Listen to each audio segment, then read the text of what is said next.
And I think, that moves us on nicely to the attack in terms of, let's start with, I suppose a particular conundrum. The player we saw, celebrating qualifying for another World Cup with his country this week, courtesy of himself, basically, doing it for him. So glad to see him having those moments. But Mo Salah, we've seen what Mo Salah's done for Liverpool for however many seasons. We kind of know what Mo Salah does generally. If you get Mo Salah the ball in the right positions, he does what he's always done: goals, assists, creativity for others. That seems to have been, quite different from what we've seen this season, both in terms of how often the ball's getting to Mo Salah, and then when the ball does get to him, what he's been doing with it necessarily. So, Lewis, I'll come to you on Mo Salah. Look, I may not know much, but Salah is, for me, is one of the greatest players in Liverpool's history. He's Mount Rushmore. Yep. He's the best right winger in Premier League history, in my opinion, which I got slated for on Zach's channel a few months ago, but stand by it. And I think that last season he put in one of the greatest individual campaigns ever. But towards the end, it dipped off. I think he got 2 goals and 1 assist in his last 9 appearances. So this isn't something that's suddenly come up out of nowhere. This is something that's been slowly developing. And there was a multitude of games last season where Salah didn't do a great deal, but he would still get a goal. He'd still get an assist. He'd still get something to contribute to those overlying numbers. This season, like you say, it's not that he's doing anything different in terms of what he's doing to receive the ball. His positioning is fairly similar. He might be a little bit deeper. He might be a little bit wider, but it's what he does with it. And it feels like if he gets the ball, his first instinct is to go inside. Okay, great, that's fine. He does that plentiful. But no one's making those dart and runs in behind for him to get the ball into, like we saw a lot last season. There is no fullback who's overlapping in an effective sense. He just looks creatively stifled. He doesn't look like he's wanting to position himself anywhere near the back line in terms of, he doesn't look like he's ready to play off the last man. He's not running into space. He always wants to sort of receive the ball a bit deeper and run with it. And I don't know. I waffle, I'm not going to lie. But maybe it is the Jota situation. Maybe it is the change of personnel around him. Maybe it is the system that he's being asked to play. I'm not sure. But there is a real worry there that Salah, at points, let's face it, he carried us at points last season. He really did at times. He's not there now to do that. We've signed Isak, who's meant to be this goal-scoring machine. We've signed Ekitike to score goals. We've got Cody Gakpo, who we thought was going to carry the left wing. Bar Ekitike, none of the other lads have really stepped up, and there's a major worry that Salah isn't hitting the heights to be able to carry us. He's got 2 goals and 2 assists. One of those was a penalty, I think, and 1 goal and 1 assist came in the first game of the season against Bournemouth. So, he really has dipped off. And he should be one of the first players that you should look to get the best out of him if you want things to really kick back up. Because if Salah's on form, Salah's flying, there's no stopping him. So he should be the first protocol of get him firing and Isak will click. Ekitike will click more than he has. The midfielders will click. So finding a way to get him going is imperative for us this season. Trev, I'll come to you on Mo, and I'll play devil's advocate a little bit in terms of sort of presenting the other side, the Mo Salah fan accounts online who, will come for you, like just like the Beyonce Beehive or Taylor Swift fans. If you criticize Mo, and again, there's so often no reason to criticize him, but let's say, for example, last season I remember multiple games that we covered. That we were just like, we just had somebody else up front. Mo would have 10 more assists this season. You think about some of the chances he was putting on a plate for Darwin and Lucho at times. And so theoretically, we've done that in signing Ekitike and Isak, and hopefully eventually you go, those chances that were missed are now being scored. He's spoken a little bit himself as well, obviously, about understanding and having connections between the players that have come in, having to figure out kind of like how they move, sort of how they would like to receive the ball, which takes a bit of time as well. You would have hoped that happened in pre-season. And then I suppose the Jota intangible is something that we can never know, and I think is clearly something that has deeply impacted all the players as it would. We've seen Mo have pretty uncharacteristic bouts of emotional outpourings this season as well. So it's impossible for us to sort of make that judgment on how profound of an impact that's having on Mo. But the last point I'll say to you is we've signed the players in my head for a post Mo Salah Liverpool, and we're trying to build the plane whilst we fly it. Whilst Mo Salah, the captain's still there, if I'm just in this plane analogy. So is that the troublesome thing in that we've bought these players to construct a new Liverpool juggernaut whilst the old guard is still here a little bit and it's a bit janky.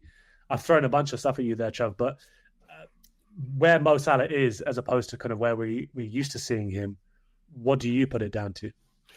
Well, I love the plane analogy, and all I could think of is, and it's gone full Con Air on us, basically. She's come down, lads, and everybody's fucking going in different directions, and nobody knows who's running the show. And it just feels like, I think you're right. I think it's actually really good. It's a really good sort of analogy because we are trying to fly the plane. Was introducing new parts to it, and it does feel like it's a post Mo Salah world with Mo still in it. And I think the difference is, you were talking about, we saw him putting things on a plate for different lads last year, Darwin in particular. And we thought, imagine if we could have a lad who would be confident in scoring goals. And we got Hugo Ekitike, and we don't really have to say a whole lot about him. He's one of those lads like Ali. He's hit the ground running. He's fantastic. I love the kid. Just love him. I love his confidence. I love everything about him. He's great. And his scoring record since he's signed is fantastic. Isak, you have to assume, will be the same. Again, someone who probably doesn't require a whole lot of chat. Cody Gakpo is the only player that Mo has a connection with. And sometimes that's worked wonderfully for us, but they're sort of long shots going from one flank to the other. So we're looking for him to join and connect with the people who are next to him. And we're also trying to do that whilst forcing the play through a different conduit. And I don't think, again, like so many aspects of the team at the moment, that's working. Because how can it? And so you have an increasingly frustrated Mo cutting in and shooting when otherwise he might, in other occasions, have passed. Last season we saw so many glorious assists. I think you have to keep, in this idea, the theme that's running through this show is persevere. So you persevere with Mo Salah, regardless of whether he's in great form or bad form. You persevere with him. You think, I think as Lewis said, how do we work out a way to get the ball to his feet more in places where he wants to be? And then things will fall into place because he will create for Ekitike, who will take chances. He will create for Isak, who will take chances. He will connect with another wonderful world-class football in Florian Wirtz, and that will work. So I think we could be looking at just a sort of ride it out spell here where the manager needs to work out what he expects from his fullbacks. He needs to emphasize some defensive stuff from them. He needs to settle on a centre half that he's happy with. And if that is Ibu Kanate, he needs to talk to him about how he, first and foremost, his job is to always be dialed in. He needs two defensive midfielders behind Florian Wirtz if he's going to insist on playing with Florian Wirtz as the 10, because that is the plan, trademark. And he's got to get the ball to Mo Salah's feet as much as humanly possible. Yeah. Now, that sounds easy, but even as I'm saying that, I don't know what you think, lads, but it's fucking disjointed, isn't it? So I don't understand. I'm not trying to say here I've got the solution. But there are some things that can be done, it seems to me, even as a layman looking on, with these wonderful footballers we have to coax better performances out of them. I'm not saying I'm thinking about the game in a better way than Arne Slot, but like just on face value, you get the ball more to Mo Salah. You play to the strength that is the wonderful attacking talent of Hugo Ekitike. You know, these things shouldn't be that complicated. And again, last word from me on this. To go back to that team, the team that Kenny built in his first spell as manager, not the team he player managered, but the team he built with those brilliant arrivals, big names, very similar to what we did this summer. they were great players and they clicked. Now, it doesn't always happen like that, but it will happen and you have to trust it. In the meantime, you got to do the basics really well. Don't be free and easy at the back and build from there. I don't know. That's my tuppence worth. No, I agree. No, I think there's a lot there. Yeah. I mean, we sort of agreed that Isak and Ekatike don't sort of merit a lot of conversation just because of Hugo turning out to be just this like really, really fun footballer who reminds you of Bobby at times, reminds you of Torres at others. There's some real nice stuff there, and you also get that impression that you want to see from your striker, and that this is somebody who enjoys being the guy, right? He likes being the guy. Sometimes too much to the detriment of getting red carded for taking the shot. I mean, he's that guy, and Isak is the same. And so, I think similar to Mac, who we kind of glossed over a little bit. There's a certain few players in the squad who we're just assuming will get back to their level because that's what these players do. And I think that's certainly what I'm hoping with Isak. The last thing I wanted to touch upon is that left wing spot, right? Because I think it's a spot that has had a lot of chat about it. Is Cody Gakpo, of course, Luis Diaz, leaves for Bayern Munich. Diego Jota, of course, untimely passing, and not that he was on the left hand side, but another forward that we could consider in the rotation. We've got Rio Ingamoa there, who's a kid who we expected to be used as a kid, and then we have Federico Chiesa as well, who finally looks like he may be approaching kind of the fittest he's been in a number of years. And from my perspective anyway, whenever he has played, seems to be all directness and dynamism and a very different profile to what we see from Gakpo. So Lewis, I want to come to you on that left wing position. You could talk about multiple players there. What we lost in Diaz, for all the frustrations with the finishing and the end product at times, we lost the pressing, we lost that tenacity, the defensive work rate that we just, I suppose, took for granted at times. We're asking Cody to do that now, and he's clearly trying to do some of it. But give me your impression on kind of how he's handling it, and should we be rotating that position more than we have been? Well, for the life of me, like I'll go on stats and I'll look at it and be like, okay, well, he's pouring this, he's pouring this backs up this. For the life of me, I can't recall a player who statistically on paper looks like he's putting in a season of his life, but when you watch him, he's just the most frustrating person on the pitch. Cody Gakpo has a skill set that he's not built like a winger. Do you know when you look at him and you just think you're meant to be this man in the box striker? You've got the height, you've got the physicality, the pace. He does not play like a winger. And it frustrates me so much because when Diaz was picking up that ball, we saw what he did to Kyle Walker last season. He would run at people. He would create space. He'd overlap. He'd go inside. He'd cut to others. Gakpo's instinct is get the ball. Kerkez overlaps him. Right, I'm going to stop and I'm going to pass it back to the midfield.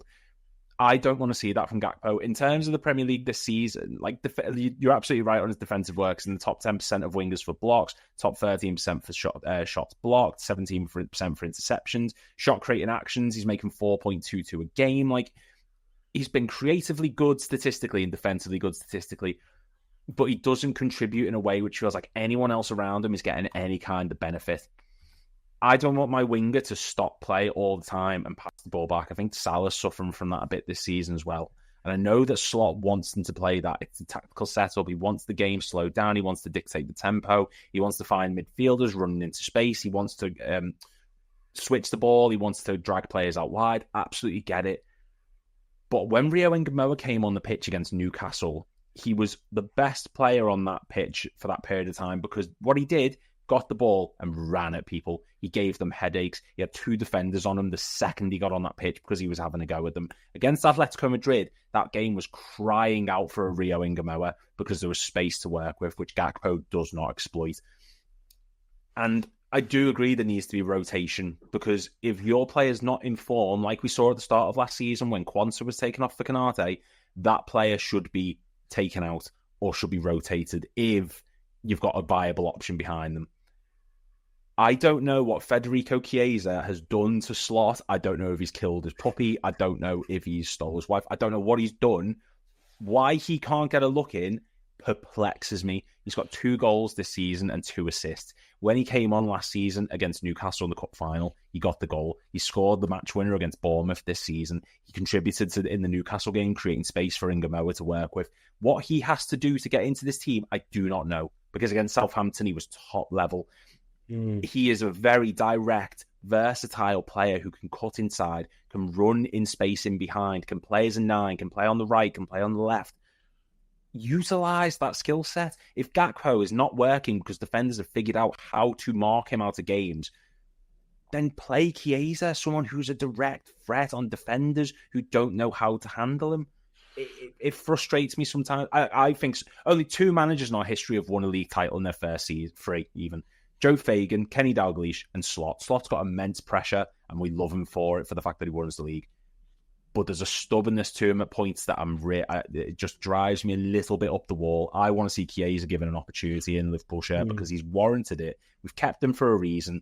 I see no reason why he can't break into this team on the left when Gakpo's playing the way he is. Yeah, and it's beyond the romanticism for me, right? Because I think we all like, a cult hero. We know the fans adore him, and obviously hear the song often enough to sort of understand that. But I suppose maybe the one reluctance I had about Chiesa being involved last season was you could tell he wasn't fully fit, right? He wasn't up to the kind of the level that we might have wanted. So he could do cameos, but what could he do beyond that? I thought against Southampton, you saw, okay, this is as close as he's ever been to being match fit. And I mean, you only get match fit by playing matches. It just seems to me, given the fact that it would be irresponsible to throw Rio in more often from the start because of his age, despite the talent.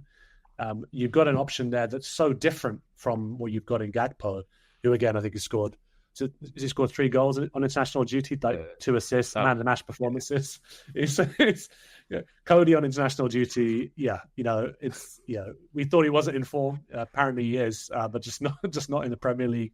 Again, he scored against Chelsea. So again, to your point, Lewis, on paper, people are probably wondering what we're talking about with Cody Gakpo, because he's a maddening player to watch at times. But Trev, just to wrap things up there and come to yourself on that left wing spot, are you of the same opinion as us in terms of Cody?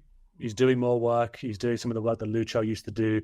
But if things aren't working for him in an attacking sense, surely we've got to give the boy Federico more of a go.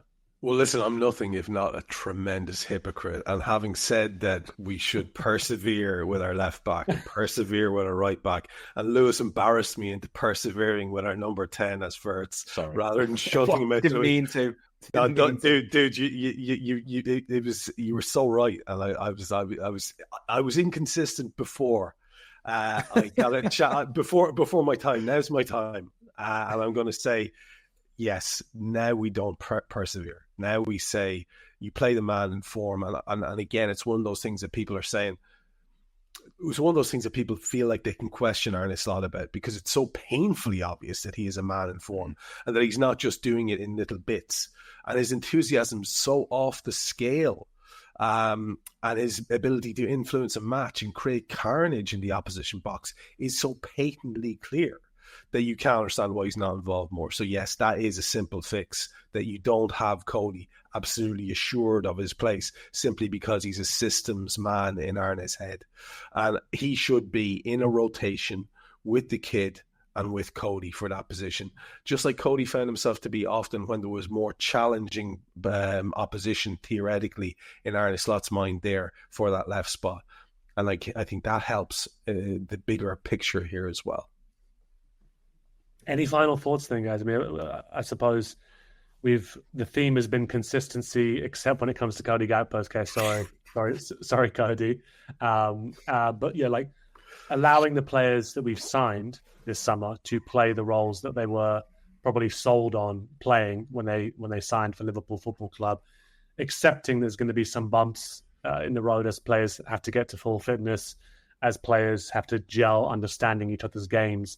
But to persevere with them, to persevere with the one of the greatest players of all time in terms of Salah, and rely on him to figure it out with those around him. Any final thoughts, Lewis, Trev, that you wanted to say based on the discussion that we've had going through the squad? I mean, look, it's not been the start we wanted, but what people need to remember is how fortunate a position we're in, whereby you look at any Liverpool squad, and I use these examples countlessly. Eddie does rip me for this. I'm sorry, Eddie, you will bully me again. But like, you go back and we had Michael Owen starting, and behind him you had Sean Dundee or Karl-Heinz Riedel. Like, you had Steven Gerrard, and then behind him you had Joe Cole. You know, there's a period of time throughout Liverpool's history where your backup options have not been good enough to lace the first team's boots. We're in a scenario where it's like, Ekitike's not on the team, let's put Isak in. Oh, well, McAllister's not fit, Florian Wirtz, Frimpong, Bradley, Kerkez, Robertson. Like, we're in such a fortunate position. And while people can be downbeat about this season so far and sit there and say it's been poor and negative, by all means we can be. We're constructive criticisers of our team because we're loyal. We love this club. We want to be constructively critical to it, but we want to be optimistic as well. I've never been more optimistic that we can turn stuff around than this season, purely based on the personnel we've got, purely based on the winning mentality that is clearly there but is just subdued at the moment by the amount of trauma from the summer, the amount of change, the amount of different things that have gone on behind the scenes. But we have the players there to turn this season around. And we're 1 point behind the leaders. We're still in the Champions League. We're still in the Carabao Cup. The FA Cup's still to come. There's so much to play for. So downbeat as it can be at points, what a time. If this is considered bad by the standard we've got, I can't wait to see good. And I think there could be a little tweak we could do just to finish on a sort of a, I don't know, different note. What if we do play three from the four guys who formed our midfield quartet last season that rotated between those three positions? What if we do play three, play Wirtz in that 10 withdrawn role? What about if one of our attackers nominally then ahead of him is Mo Salah on one side and Isak or Ekitike on the other side? Why couldn't that work in terms of something that gives us a bit more stability? I'd love to see us, as Lewis has said, both persevere with and start getting the best out of these guys. And again, to echo the thoughts of both of you, I would be optimistic that it will happen. Will it happen in time for us to absolutely be a force in the league campaign this season? Maybe not, but if we manage to hang in, I think it could build and build in the Champions League. So I am optimistic of a big pot this season. I see no reason why. It's almost, do you know when someone says like about somebody, you'd almost have to be concentrating hard to be that bad. And that's how it feels with the way that we're set up at the moment when you consider the players that we have at our disposal. It's almost like an effort to be this disjointed and lack this much flow. So I think it happens, just a matter of when. Yeah, no, I would, to end on a positive note, yeah, I'd probably agree with both of you that there's too much talent there, there's too much football intelligence there for it not to click at some stage. And I think I'd sort of accepted a while ago that maybe the defense doesn't get like hugely better or where we want it to get to by the end of the season. But if maybe the gamble that has been made, similar to kind of what we saw at times with Jurgen, is if I get this attack firing, then I can get us 90% of the way there. And then there's people on this side like Virgil, like Ali, like Ibu, if he could be fully motivated, that can get us near enough where we need to get to. And I think still with the league as well, this is the only squad that knows what it's like to win the title. I think we're seeing fewer and fewer of those players at City now. There aren't any others around. So I'm hoping that some of that muscle memory is useful when we need it as well. So this is always going to be, I think Dan Kennett said, the period of the season where we're at our most vulnerable. So yeah, I'm already, I've bookmarked different posts. I've got things drafted, ready. We need to be ready because I think let them enjoy this, and I think they have done over the international break. But yeah, Trev, Lewis, I want to thank you for having this chat with us. Hopefully, Arna's had this chat weeks ago.